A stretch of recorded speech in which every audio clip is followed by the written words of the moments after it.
मोनसे सोमोनांथाव खौरां मोनानि समाव बायजोआव ओंखारनाय समाव सासे सुबुंखौ गोबाव हाथियारजों गोदोनाखौ हानानै फुख्रियाव गारना गालांदों।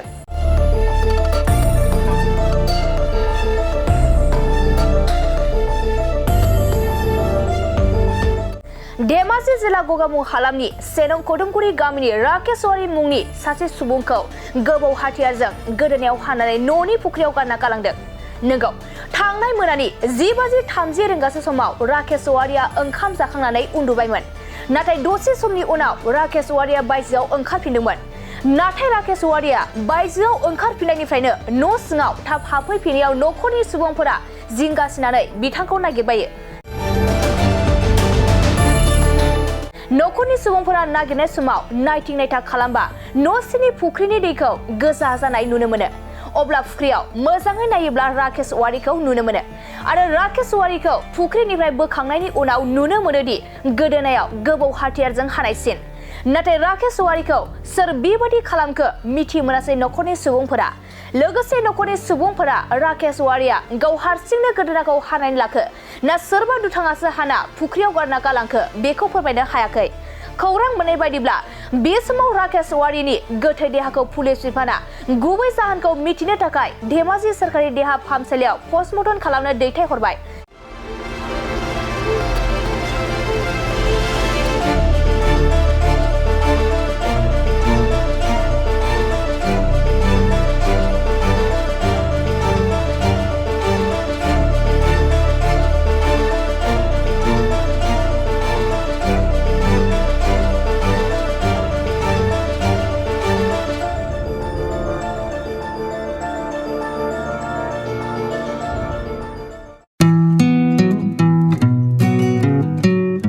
मोनसे फोसावथाय नोंथांमोननि थाखाय मोनसे गोजोनथाव खौरां लानानै फैदों।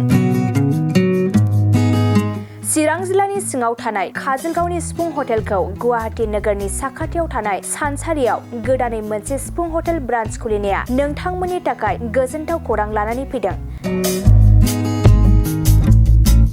नोंथाङाबो जुदि गुवाहाटीयाव थायोब्ला एबा गुवाहाटी नोगोराव दावबायहैनाय समाव बर'नि दोरोङारि ओंख्रिखौ जानो लुबैयोब्ला गुवाहाटी नोगोरनि साखाथियाव थानाय सानसारियाव गोदानै बेखेवनाय सिफुं हटेलाव थांनानै जाहैनो हागोन।